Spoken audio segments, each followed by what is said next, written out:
Padre, gracias por la oportunidad que nos das de compartir este día y poder, Señor, entrar a esta dinámica de iglesia. En el nombre de Jesús. Amén y amén. Muy bien. Voy a hacer un cambio, nada más rápido. Leti y tu mesa, vénganse aquí, por favor. Vénganse aquí, por favor. Y Felipe, vénganse acá, por favor. Ahora sí, ya. Yo sé que todo el mundo quiere estar hasta atrás, pero... ¿Perdón? Cerca de la fruta, ¿no? Vénganse aquí. Ok. Muy bien. Muy bien. Es que así ya participamos como un poquito más, ¿no? Ok.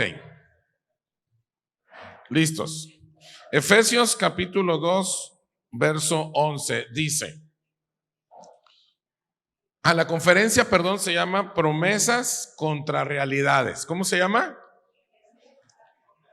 Promesas contra Realidades. Vamos a leer Efesios 2:11. Dice: Por tanto, acordaos de que en otro tiempo, vosotros, los gentiles, en cuanto a la carne, eras llamados ¿qué? ¿Eras llamados qué? Incircuncisión, por la llamada circuncisión hecho con mano en la carne. Verso 12. En aquel tiempo estabais sin Cristo, alejados de la ciudadanía de Israel y ajenos a los pactos de la promesa, sin esperanza y sin Dios en el mundo. Vamos a entrar al tema. El verso 11 nos dice: en otro tiempo éramos ¿qué? En otro tiempo éramos ¿qué? Gentiles. Verso 12 dice: alejados ¿de qué? De la ciudadanía de Israel y ajenos a los pactos de la promesa. O sea, los gentiles éramos ajenos ¿a qué? A los pactos ¿de qué? De la promesa. Éramos ajenos. Nosotros no teníamos nada que ver con eso. ¿Sale? Los gentiles no teníamos ningún pacto con Dios. Ahora, ¿alguien sabe lo que significa la palabra gentil? A ver, Pablo. Que no era judío. A ver, acá. ¿Es lo mismo que Pablo? ¿Perdón? Despreciable, dicen. Estás inventando, ¿verdad? Ok, puede ser. Muy bien.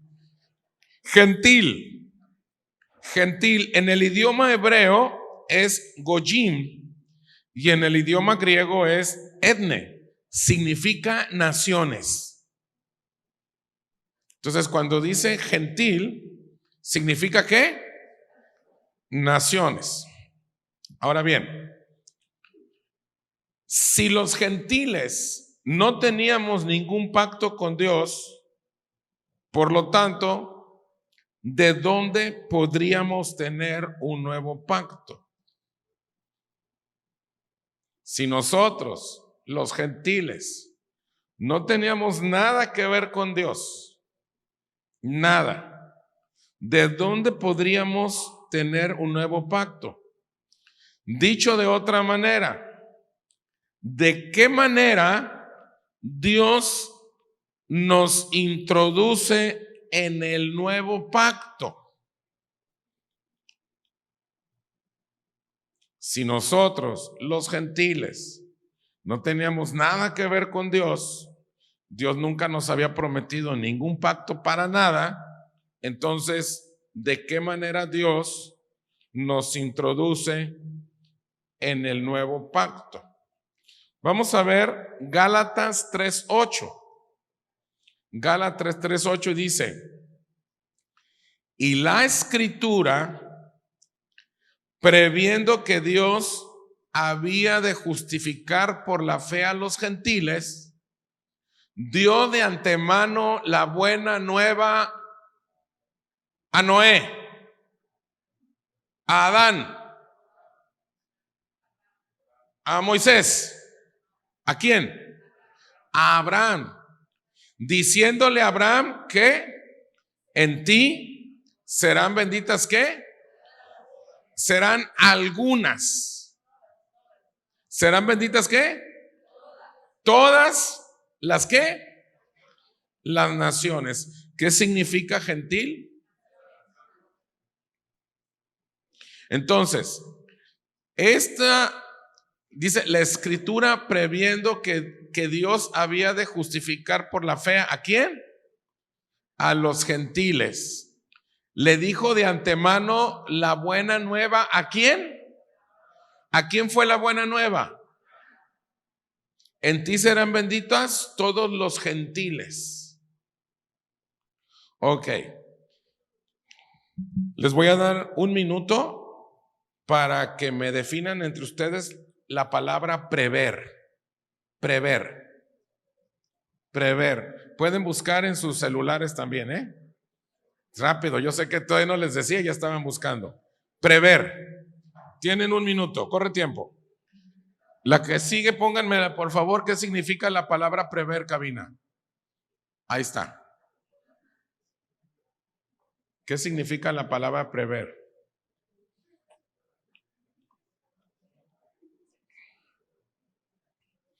Ok. ¿Qué significa la palabra prever?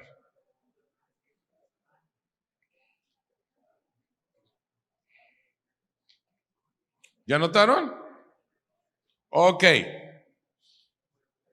Voy a preguntarle solamente a dos mesas qué significa la palabra prever. ¿Sale? Mores, ¿qué significa la palabra prever? Ver anticipadamente a través de señales. A ver, Paulo, la mesa de Paulo, no sé quién está escribiendo. Ver antes o ver con anticipación. Muy bien, vamos a continuar. Entonces, la palabra prever, la definición que yo traigo aquí es ver con anticipación lo que va a suceder, disponer o preparar medios contra futuras contingencias. Esa es la definición que yo tengo. ¿Sale? Se parece mucho a la que todos escribieron, ¿verdad?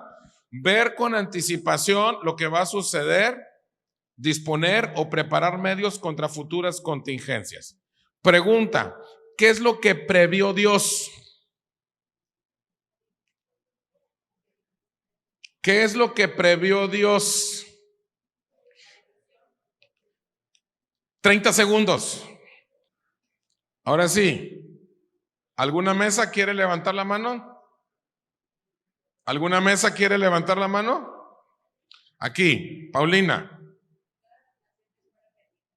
Perfecto. Dice Paulina que todas las naciones fueran ¿qué? Benditas. Muy bien. Acá, no, ustedes ya no porque ya opinaron. Aquí la mesa de Felipe. ¿Cuál fue?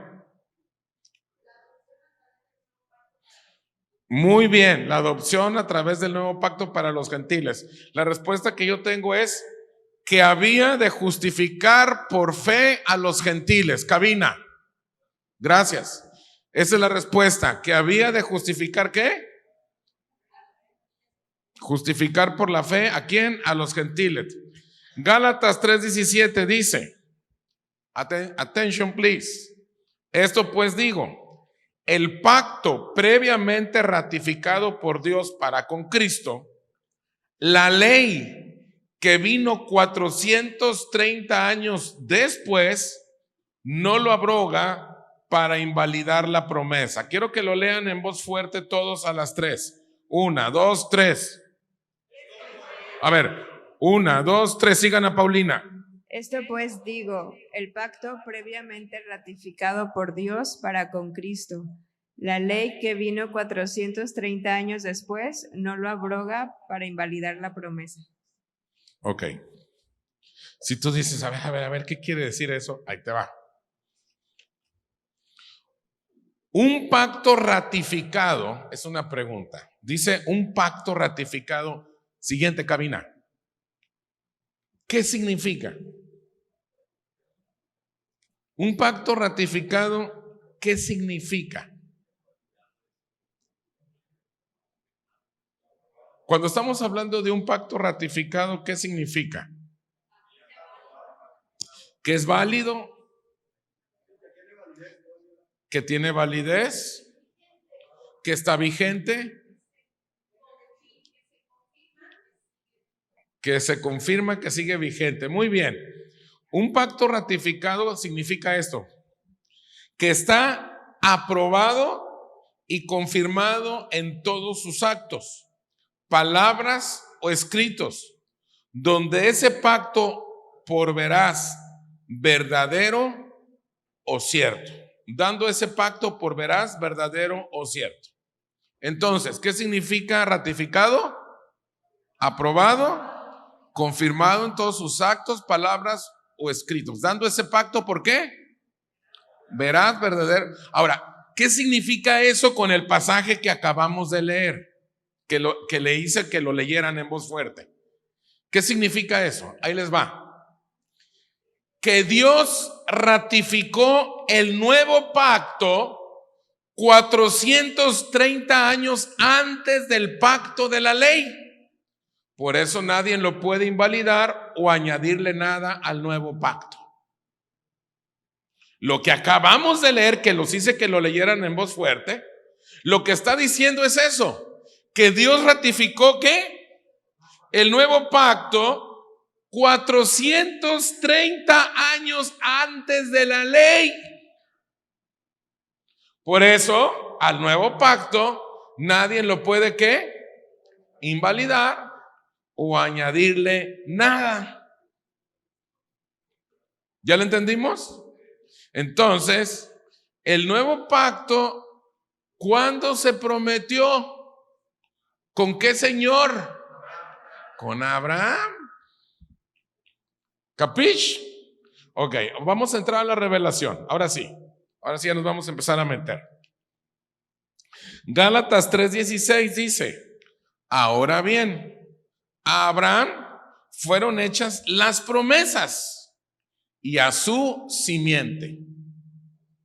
No dice y a las simientes, como si hablara de muchos, sino como de quién, de uno.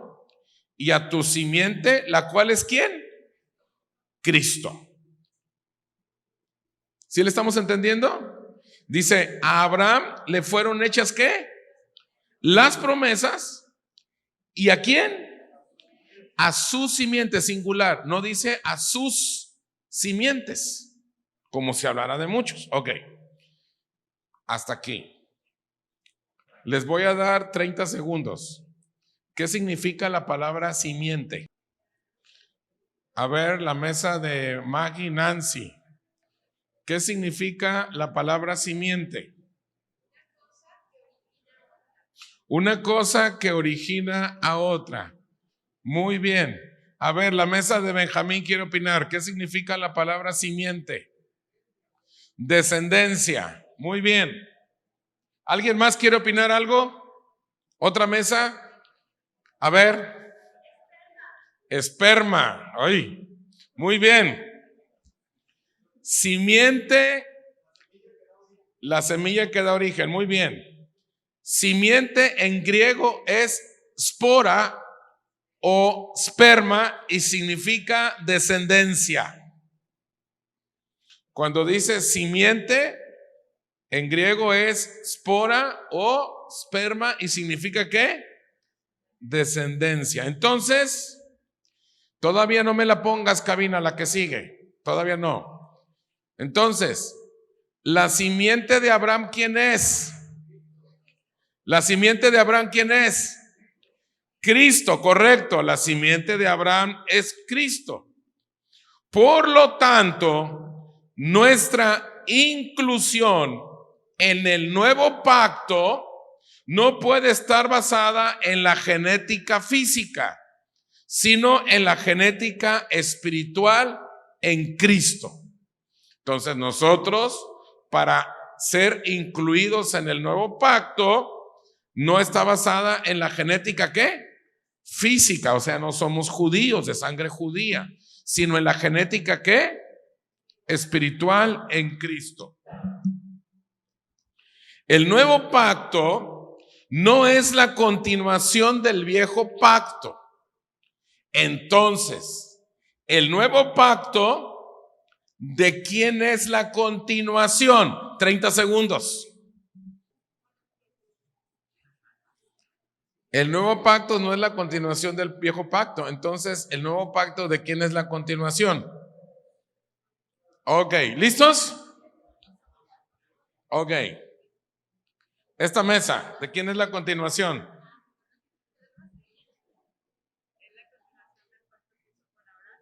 La continuación del pacto de Abraham. Muy bien. Acá, esta mesa, Pina. Léala por favor la respuesta. ¿De quién es? Cabina, la pregunta en la pantalla. Cabina, la pregunta. ¿De quién es la continuación?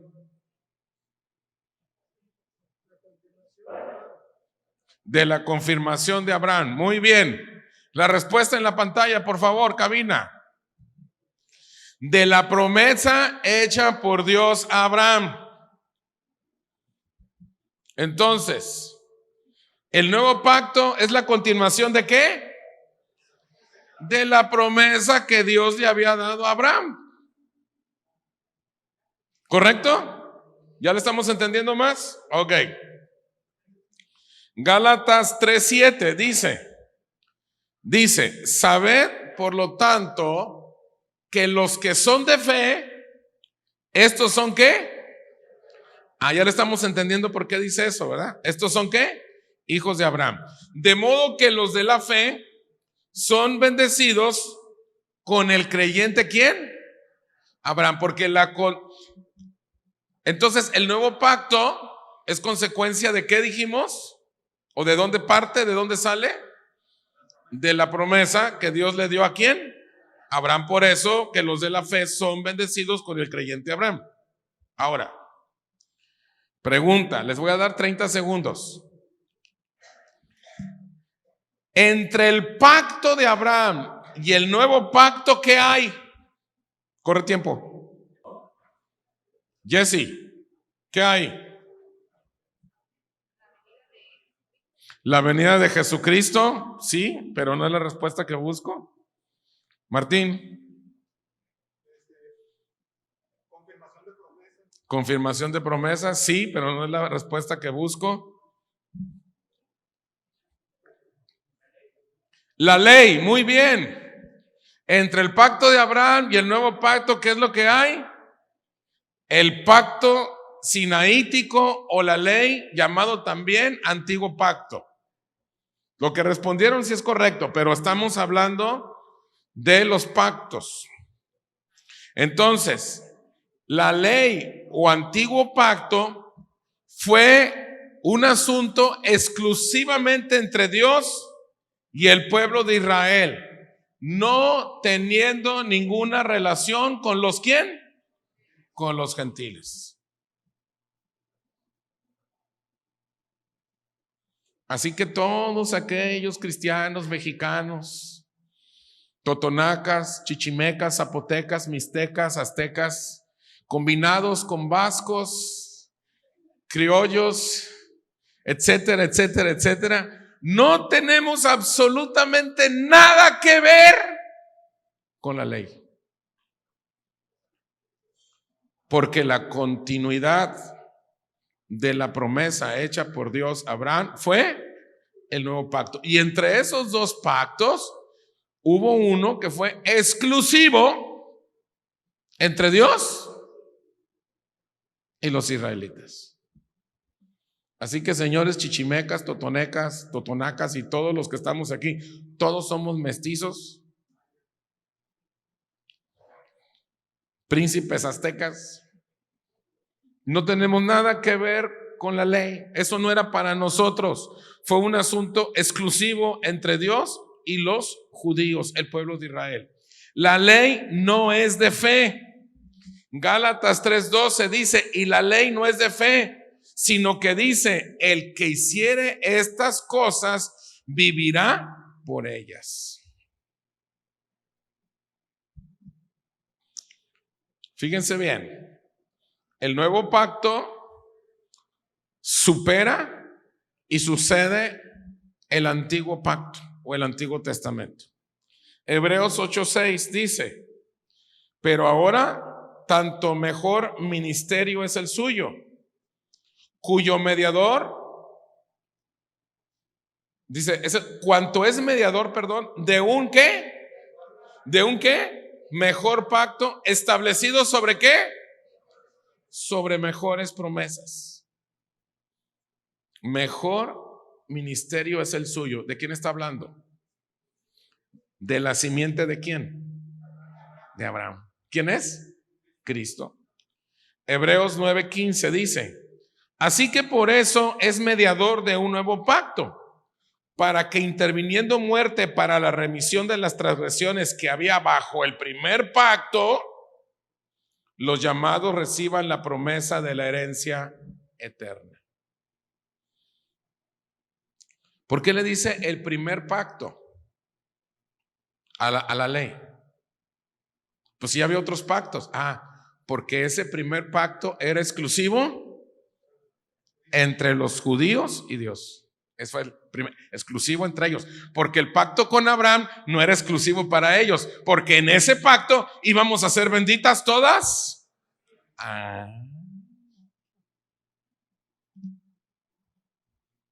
¿Capish? Entremos a la revelación de la revelación. Ya entramos a lo bueno. Llevamos 24 minutos y vamos bien. Ahora, ya vamos en la parte final. Vamos a cerrar todo. ¿Listos? Dentro del nuevo pacto, Dios se ha relacionado con el hombre por dos maneras legales. Repito, dentro del nuevo pacto, Dios se ha relacionado con el hombre por dos maneras legales. ¿Qué es el nuevo pacto? ¿Qué es el nuevo pacto? ¿Qué es el nuevo pacto? ¿Qué es el nuevo pacto? ¿Qué es el nuevo pacto? La ratificación de lo que Dios le dijo a un señor, a Abraham. ¿Qué es el nuevo pacto? La ratificación por medio de la cual todas las naciones íbamos a ser ¿qué? Benditas. ¿Por qué? Porque no íbamos a ser benditos si no era mediante la simiente de ¿quién? ¿Qué es quién? La simiente, Cristo. Ok. Entonces, repito, dentro del nuevo pacto, o sea, ¿qué es el nuevo pacto? Esa ratificación, ese compromiso que ya se hizo una realidad mediante la simiente de Abraham, ¿correcto? Hay dos maneras legales. Ok, ¿cuáles creen que son? ¿Les doy una pista? ¿Les doy una pista? ¿Cuáles creen que son las dos maneras legales en que Dios se relaciona con nosotros? No. ¿Les doy una pista? ¿Cómo se llama la conferencia? Entonces él se relaciona con el hombre por dos maneras legales. Número uno, a través de las promesas, y número dos, a través de las realidades. Dios se relaciona con el hombre a través de dos maneras legales. Uno, ¿a través de qué? Promesas, y dos, las realidades. Hebreos 11:13 dice: conforme a la fe, murieron todos estos sin haber recibido ¿qué? Sin haber recibido ¿qué dice? Sin haber recibido ¿qué? Lo prometido, sino que lo miraron de lejos, lo creyeron, lo saludaron, lo confesaron, porque eran extranjeros y peregrinos sobre la tierra. Dice el verso 39 y 40, dice: y todos estos, aunque alcanzaron buen testimonio mediante la fe, no recibieron ¿qué? Proveyendo Dios alguna cosa, ¿qué dice? Mejor para quién? Para nosotros. Ok, ¿empezamos? Ahí les va. Abraham tuvo solo una promesa. ¿Abraham tuvo qué? Una promesa. Nosotros tenemos la realidad de la promesa. ¿Ya le estamos entendiendo? ¿Abraham tuvo qué? Una promesa. Nosotros tenemos qué? La realidad de esa promesa. ¿Quién es esa promesa? Cristo. Muy bien, sigo. Una promesa nos muestra lo que Dios hará en el futuro a nuestro favor. Eso es una promesa. Lo que Dios hará, ¿qué? En el futuro a nuestro favor. Una realidad nos muestra lo que Dios ya ha realizado por nosotros como un hecho concreto. Entonces, ¿una promesa qué es? Lo que Dios hará en el futuro a favor de nosotros. Y una realidad, lo que Dios ya realizó, lo que Él ya hizo como un hecho concreto. Entonces, una promesa tiene que ver con ¿qué? Futuro. Y una realidad, algo que Él ya hizo, pasado, ya lo hizo. Promesa es una palabra de Dios hablada antes de realizar el hecho. Realidad es una palabra de Dios hablada después de realizar el hecho. La promesa debe creerse. La realidad debe disfrutarse.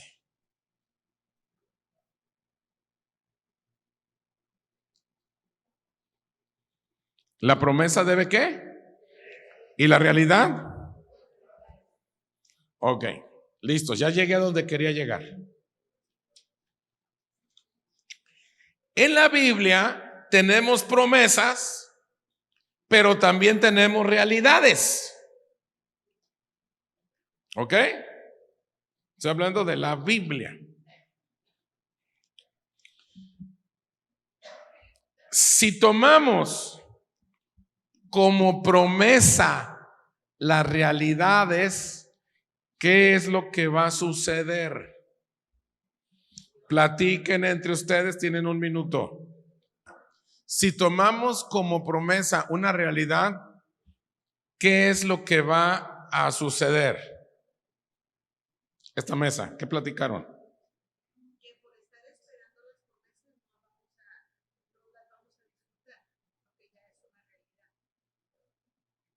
Que por estar esperando las promesas, que es una realidad, entonces ¿qué va a suceder? ¿No van a disfrutar qué? La realidad. O sea, la respuesta es no van a disfrutar la realidad. Ok. Igual.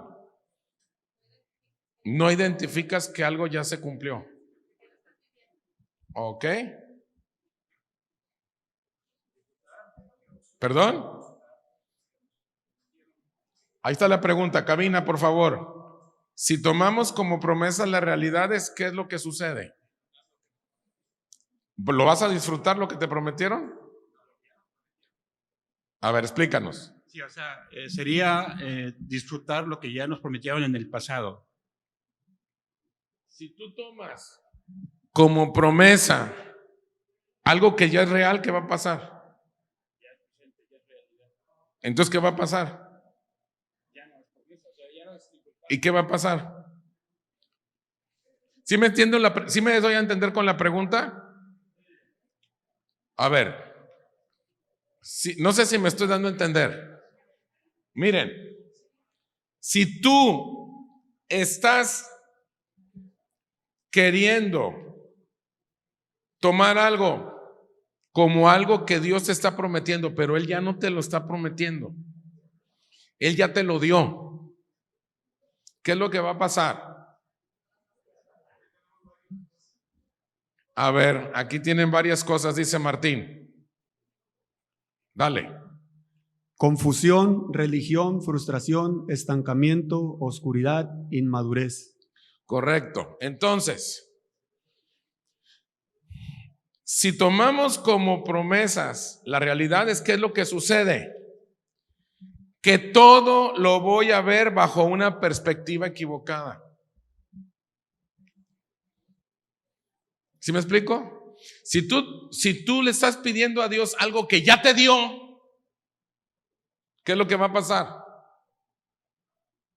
Que todo lo estás viendo bajo una perspectiva ¿qué? Por ejemplo, ¿cuántos creen de ustedes que Dios ya nos bendijo? Pero si ustedes le piden que los bendiga, ¿ya estamos entendiendo la diferencia? Ok.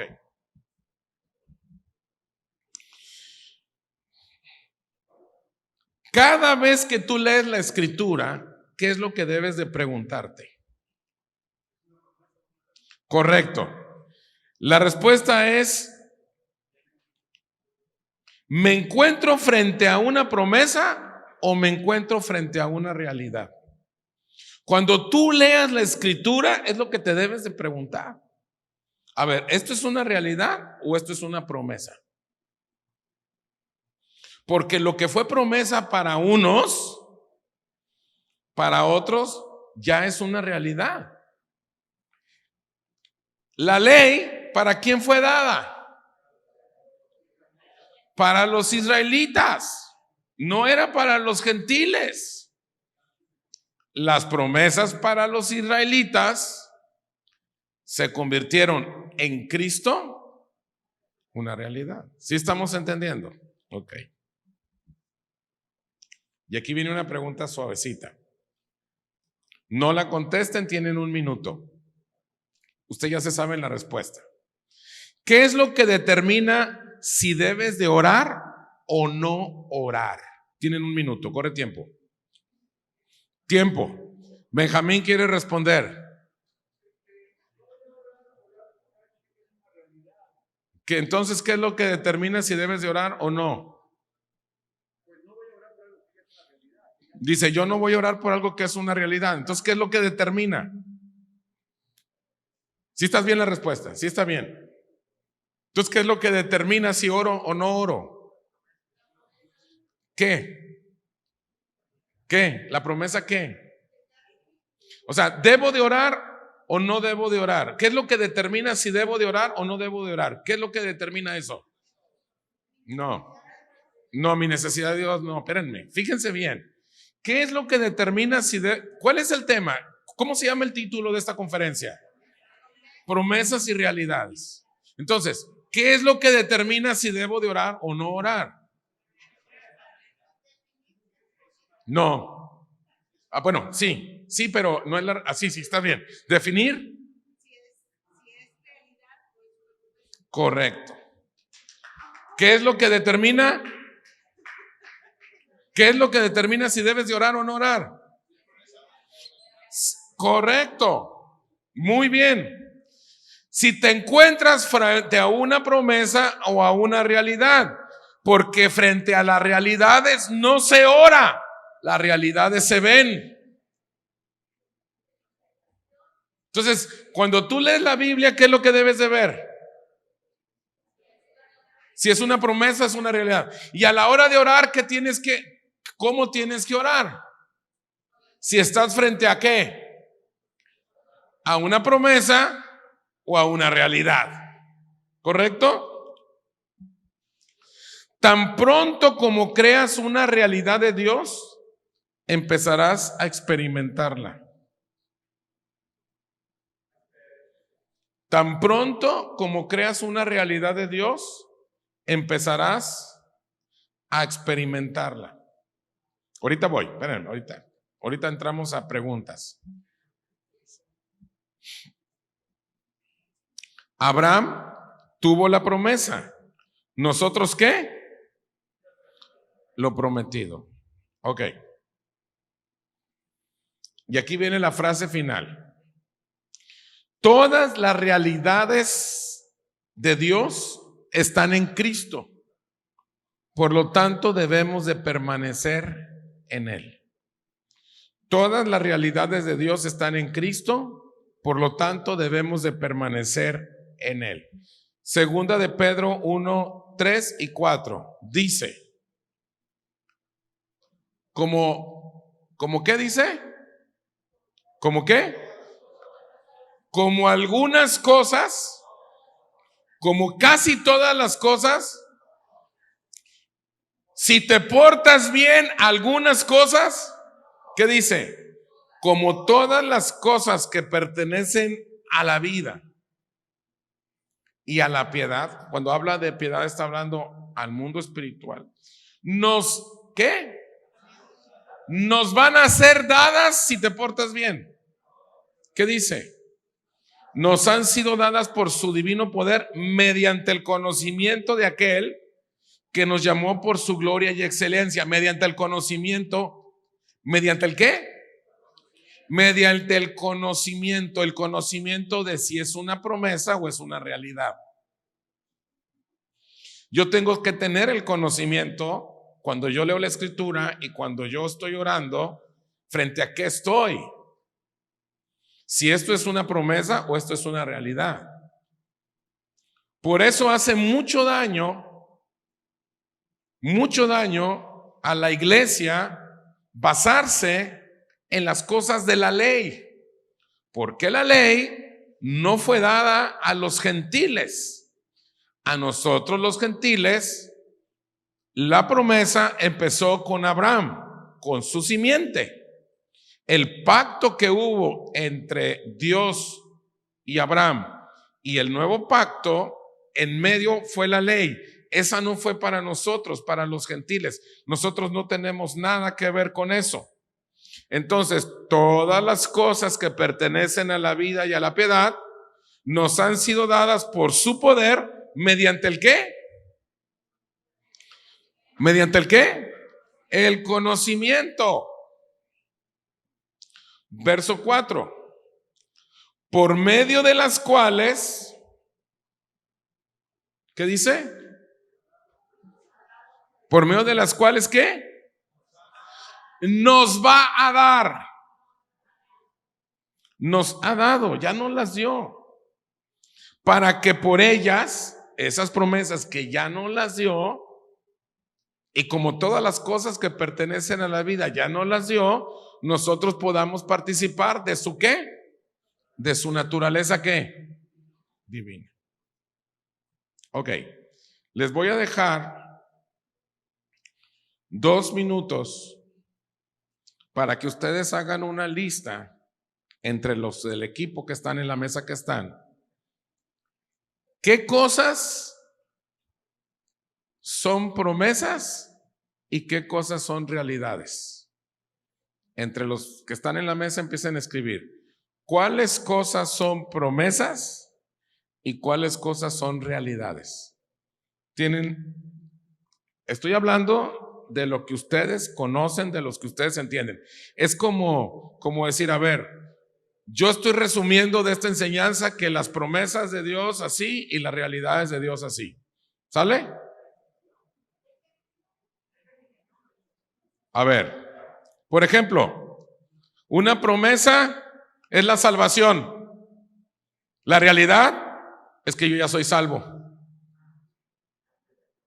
Una promesa es la bendición. La realidad es que yo ya soy bendito.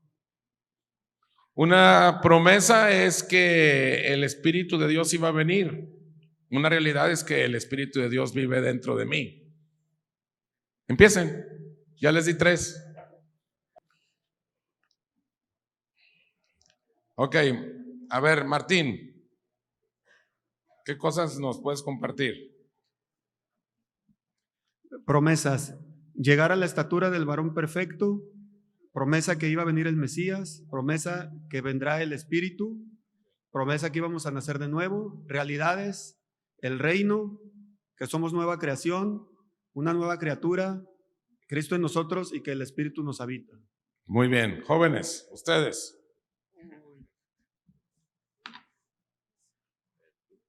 Pues, pusimos la salvación, y ya somos salvos, la promesa es la salvación, ya somos salvos, que todas las cosas serían añadidas y que las cosas que se están añadiendo como realidad hoy en día, es decir, no falta nada que necesites, y estábamos checando otra, pero no la terminamos. Muy bien, vamos a entrar a la última parte. Martín tiene unas preguntas. ¿Sí? ¿Es pregunta o ya no? Si es pregunta, sí. ¿Para qué? Es parte del tema que estaba diciendo. Es que creemos que la pregunta de ¿qué determina si debes orar? Nosotros aquí, el equipo de nosotros, creemos que la pregunta es ¿qué determina si debes orar o no orar? La pregunta en sí no creemos que esté bien formulada, porque sentimos que todo el tiempo debemos de tener una relación cercana con Dios, orar, pero más bien es si ponernos de acuerdo él, si es una realidad, cómo le vamos a entrar, que nos guíe.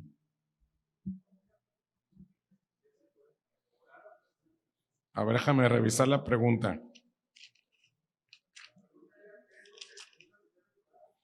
Exactamente. ¿Qué es lo que determina? No cómo, sino qué es lo que determina. Lo que determina es si estoy en una realidad o estoy en una promesa.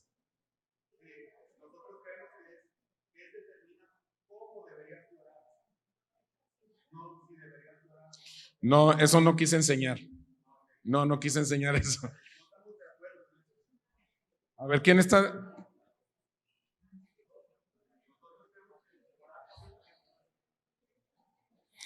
Aunque sea una promesa. No, yo no estoy hablando de que no debes de orar todo el tiempo. A ver, escuchen. Yo no estoy diciendo que no hay que orar todo el tiempo. Yo lo que estoy diciendo es qué es lo que determina si debes de orar o no orar.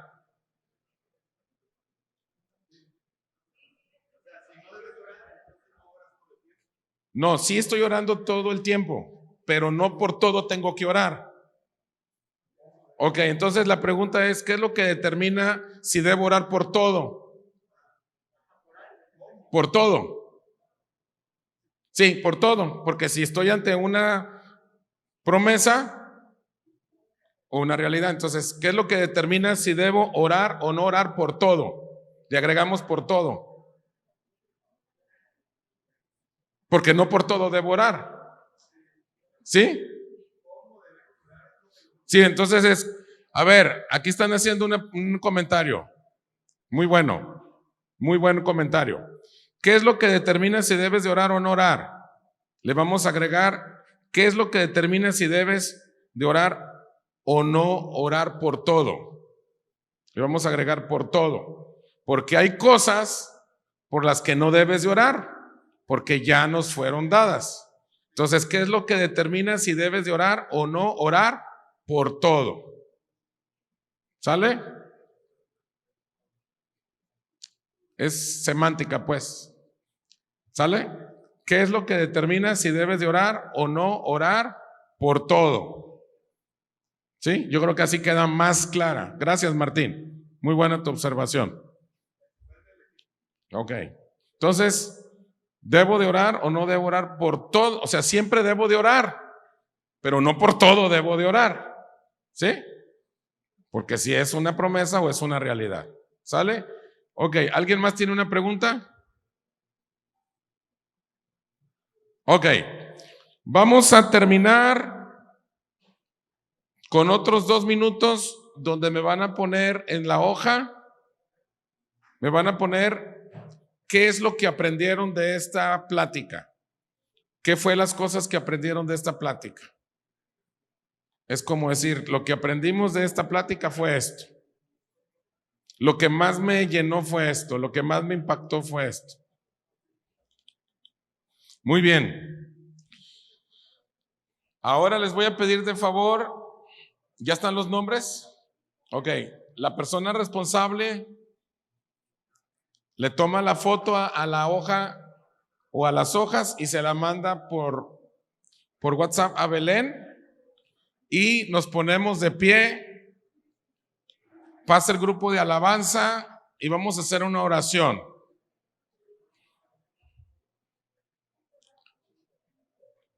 Padre, gracias te damos por la oportunidad que nos da, Señor, de haber estado en este lugar, de estar aprendiendo, entendiendo y conociendo, Señor, lo que tú tienes para nosotros en este tiempo, Señor. Gracias, Señor, por tu misericordia. Gracias por este tiempo y gracias, Señor, por todos los que estamos aquí, los que estuvimos aprendiendo, disfrutando este tiempo y los que van a escuchar esta conferencia donde quiera que estén. En el nombre de Jesús te damos gracias, Señor. Amén.